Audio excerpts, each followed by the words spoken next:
Une fois qu'on a déterminé cet actif taxable, vont s'appliquer des abattements et des taux d'imposition qui diffèrent en fonction de la qualité des héritiers.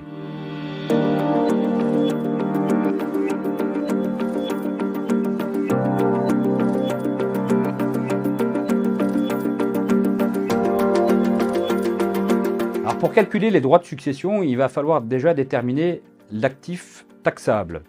Donc déterminer quel est l'actif de la succession en faisant l'évaluation des biens immobiliers, des actifs bancaires, des véhicules. Et puis de cet actif brut, on va pouvoir déduire le passif successoral. Une fois qu'on a déterminé cet actif taxable, vont s'appliquer des abattements et des taux d'imposition qui diffèrent en fonction de la qualité des héritiers. Conjoint survivant, aucun abattement puisqu'aucune imposition. 0 à payer.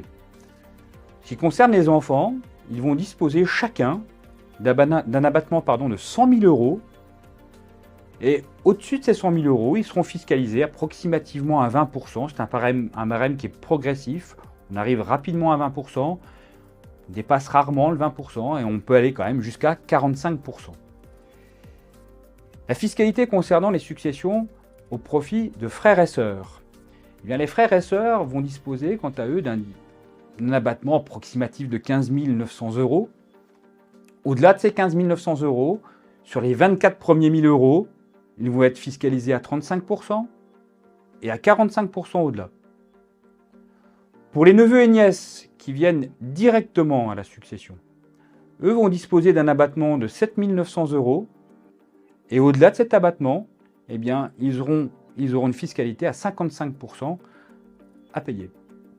Enfin, pour toutes les autres successions, un abattement de 1 590 euros sera applicable et ensuite, un taux d'imposition de 60% sera appliqué.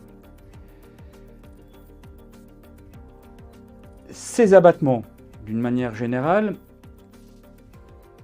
lorsqu'il y a une représentation, c'est-à-dire que par exemple, un défunt laisse un enfant et puis 2 petits-enfants, puisque le deuxième enfant est prédécédé, les enfants venant en représentation, les petits-enfants venant en représentation de leur auteur, vont venir dans le rang de leur auteur, c'est-à-dire qu'ils vont bénéficier de l'abattement de 100 000 euros dans mon exemple et de la fiscalité à 20%. Enfin, il faudra également rappeler que ces abattements sont personnels, c'est-à-dire que dans mon exemple, si la succession pour X raison n'était pas égalitaire, que dans une branche, l'héritier touche moins de 100 000 euros, donc son abattement n'est pas utilisé complètement, alors que dans l'autre branche, il touche plus de 100 000 euros, le reliquat de l'abattement de la première branche ne va pas pouvoir être reporté sur la deuxième branche.